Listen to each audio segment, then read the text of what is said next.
Bom dia, terceiro ano. Tudo bem com vocês? Eu desejo a todos uma ótima semana. Hoje, terça-feira, dia 23 de março. Hoje nós vamos ter uma atividade de língua portuguesa. Ela será no livro e no caderno. Matemática e geografia. Mas caso você ache muito difícil fazer essa primeira parte de língua portuguesa, que é no caderno, você pode fazer só a do livro. Mas ouça as explicações, leiam as palavras, porque será importante para dar continuidade na sua atividade de língua portuguesa do livro. Então, primeiramente, nós vamos ler aqui sobre a matéria de hoje. Vamos ler esse quadro aqui? Esse aqui é a figurinha de um pé. Olha como eu falo a palavra pé. Falo ela com força, né? E ela é acentuada. Tem um acento aqui, nós chamamos esse acento de acento agudo. Aqui muitas pessoas reunidas, falamos nós. Aqui a paisagem de um céu. Olha o tanto que eu falo forte a palavra céu. Olha o acento agudo aqui. E aqui eu tenho um calendário indicando a palavra mês. O mês, olha como eu pronuncio a palavra. Eu não falo mês. Tá vendo a diferença? Porque já mudou o acento. O acento circunflexo, conhecido como chapeuzinho. Então, quando a palavra ela é mais fechada, eu vou usar os acentos circunflexos, principalmente nas vogais A, E e O. Olha para vocês verem a diferença quando eu falo vovô. O O do último vô é fechado. E quando eu falo vovó, a vogal O da última sílaba é aberta, porque mudou o acento. Vovô, eu vou usar sempre acento circunflexo na última sílaba. E vovó, eu vou usar o acento agudo. Então, tem essa diferença no modo de falar, dependendo da acentuação. O que elas têm em comum? Elas são acentuadas e são monossílabas. O que são palavras monossílabas, que têm apenas uma sílaba? E ainda são monossílabos tônicos, né? Porque são palavras acentuadas. Tem o som aqui, né, da tonicidade do acento. Existe diferença no uso deste acento? Podemos utilizar qualquer um deles em qualquer palavra? Claro que não, né? Você vai usar um tipo de acento para um tipo de pronúncia, um tipo de palavra, e outro acento para outro tipo de pronúncia, para outro tipo de palavra. O uso do acento depende se a vogal é aberta ou fechada, igual eu dei o exemplo. Do vovô, a vogal está fechada. Ou vovó, vogal aberta. Eu falo me expressando mais, né? Com mais abertamente, né? Eles falam. Vogal aberta, com mais força seria. Acento circunflexo é aquele conhecido popularmente como chapeuzinho, né? Indicado por esse sinal aqui. Ele é usado sobre as vogais A, E e O para marcar que a pronúncia da vogal deve ser fechada. Se essas palavras não fossem acentuadas, seriam a mesma pronúncia? Pois o acento auxilia na tonicidade da sílaba, né, na força da sílaba. Tonicidade significa a palavra acentuada e você vai falar aquela sílaba com mais força. Sem ele, né, o sentido não seria o mesmo. Quais delas mudariam o significado caso o acento fosse retirado? Olha bem aqui a palavra nós.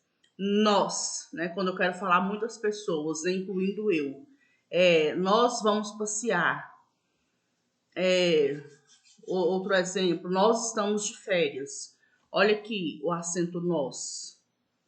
É um pronome pessoal, assume a função de sujeito, né? Quando eu quero falar muitas pessoas, incluindo eu uso nós. Nós fomos à casa dela, nós compramos o carro, nós fomos ao supermercado. Agora, sem o acento, ele vira nus, né? Porque aí já vira um pronome oblíquo. Não pode exercer a função de sujeito na frase, porém pode ser um objeto direto. Por exemplo, eu coloco assim: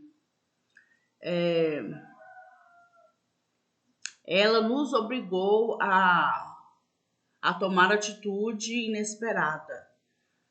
Outra situação que eu posso usar o nos. ele nos quer como padrinhos do casamento dele, né? Aí já muda totalmente a pronúncia, já muda totalmente o sentido da palavra nos, certo? Já vira o quê? Um pronome oblíquo, né? Agora vamos para as atividades. Aqui um restante, né, do sentido da palavra, né, da tonicidade.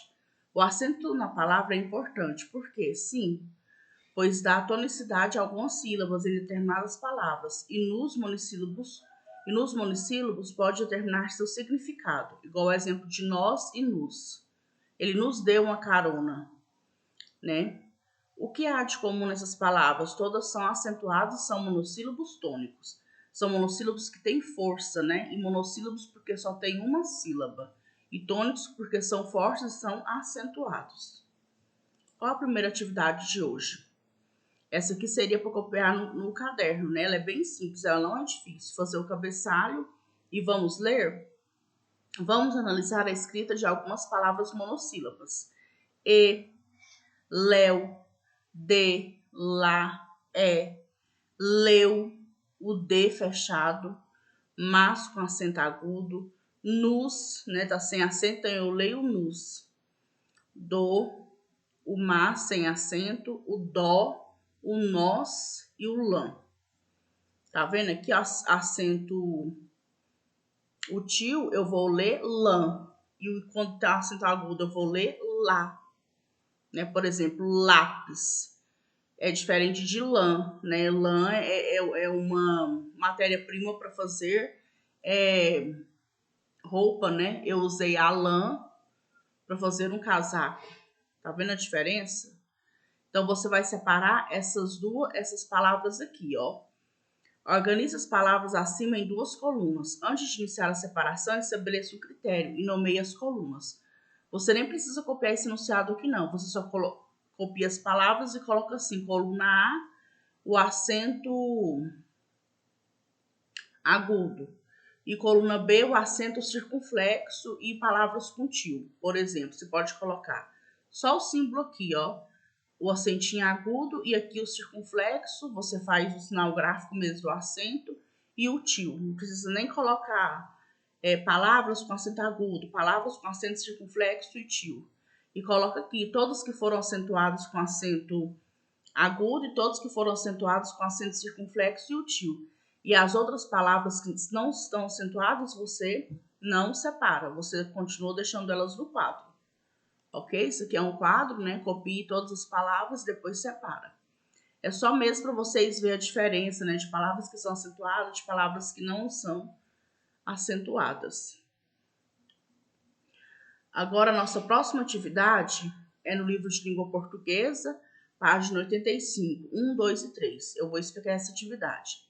E no livro de matemática, página 77, 4, 5 e 6, dando continuidade da nossa subtração simples, que eu havia começado ontem com vocês. E nós fizemos duas atividades com subtrações simples. E aqui a atividade de geografia. Essa aqui também, se você não tiver condição de xerocar, você só vai ler o texto, copiar e responder as perguntas no caderno. Se você tiver condição de xerocar ou imprimir, né? E você pode estar imprimindo e colando no seu caderno. Relações entre o campo e a cidade. Do campo para a cidade. A cidade e o campo se relacionam constantemente. Do campo sai grande parte dos alimentos consumidos pelos habitantes das cidades, frutas, hortaliças, leite, carne, entre outros. Então, o campo, né, a economia do nosso país é forte muito também pelo campo, porque a agricultura ela dá uma base muito forte no quesito de vender, de exportar para fora. Então, as pessoas que criam frango em grande quantidade, né, criam boi em grande quantidade, né, criam porcos, né, que aqui no Brasil tem grandes criação de suínos, a maioria para exportação, carne, verduras, frutas e grãos, né, grãos porque são matérias-primas para fazer ração, para fazer etanol. Então, assim, o Brasil produz muito, a economia do Brasil é forte, uma delas por causa da agricultura. Então, o campo ele tem grande responsabilidade na fortaleza do nosso país. Se produz muito no Brasil, muito. Então, dê graças a quem trabalha no campo, né? O campo também fornece muitas matérias-primas para as fábricas. Como eu falei, né? Por exemplo, ração para tratar de boi, de galinha, de porco, vem da onde? A matéria-prima, basicamente de milho, né? Lógico que tem outras misturas. E aonde se planta o milho? No campo. Certo? E da cidade para o campo. Da cidade saem muitos produtos utilizados pelos habitantes do campo. Roupas, calçados, ferramentas, máquinas e livros, por exemplo. Então, na cidade são produzidos tecnologias, são produzidos coisas, também produtos para o campo. Os habitantes do campo também utilizam muitos serviços encontrados na cidade. Serviços bancários, de saúde, de correio, por exemplo. Campo e cidade se relacionam trocando produtos e serviços. Pode-se perceber essa relação observando que muitos produtos da cidade estão presentes no campo e vice-versa.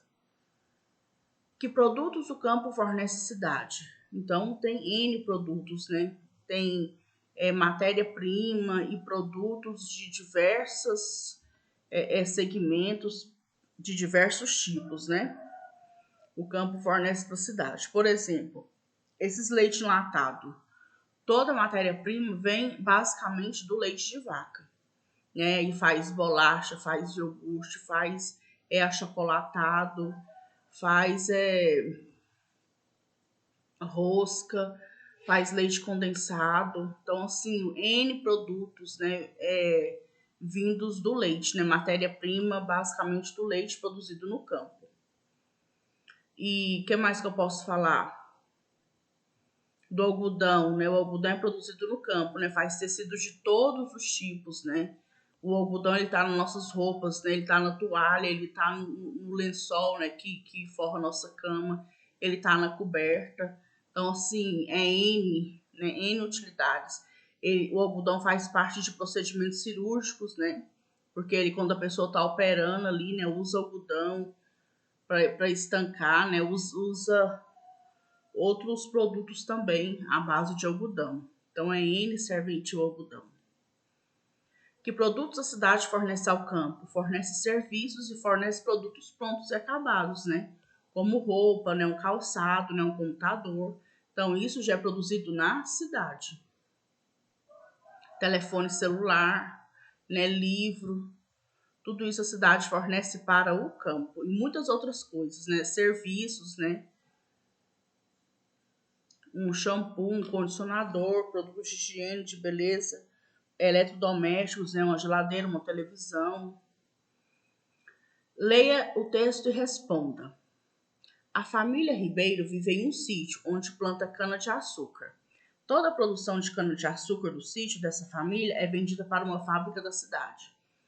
Na fábrica, a cana-de-açúcar se transforma-se em açúcar. E sabemos também que a cana-de-açúcar ela também pode ser usada para fazer o etanol, para fazer álcool, né? Vem da cana-de-açúcar. O açúcar consumido na casa da família Ribeiro é fabricado na cidade, com a cana-de-açúcar plantada no próprio sítio da família Ribeiro. Gente, olha a quantidade de coisas que nós usamos açúcar, né? Novamente, o açúcar ele é usado no achocolatado, em iogurtes adoçados, ele é usado em leite condensado, ele é usado em biscoito, em pão, em rosca, então assim, uma infinidade de coisas que se usa açúcar. Ele é usado até em medicamentos, né? Esses medicamentos docinhos, todos derivados de alguma substância do açúcar, né? Ou do próprio açúcar. Uma infinidade de coisas. Até em cosméticos, né? Tem muitos cosméticos que também usam açúcar na sua composição. Qual é a matéria-prima utilizada para fabricar o açúcar? Né? Cana-de-açúcar. Essa matéria é produzida no campo ou na cidade? No campo. E o açúcar, onde ele é fabricado? Aí você vai pesquisar aqui e vai colocar essa resposta aqui. Copie do texto 2 trechos que mostram a relação entre o campo e a cidade. Então, já citei vários, né? Tipos de relação, né? Que o campo e a cidade pode se relacionar, mas você vai copiar do texto. Lê o texto com atenção e vai responder essa perguntinha. Então, essas são as nossas atividades de hoje e depois eu vou explicar as atividades que tem no livro. Tudo bem?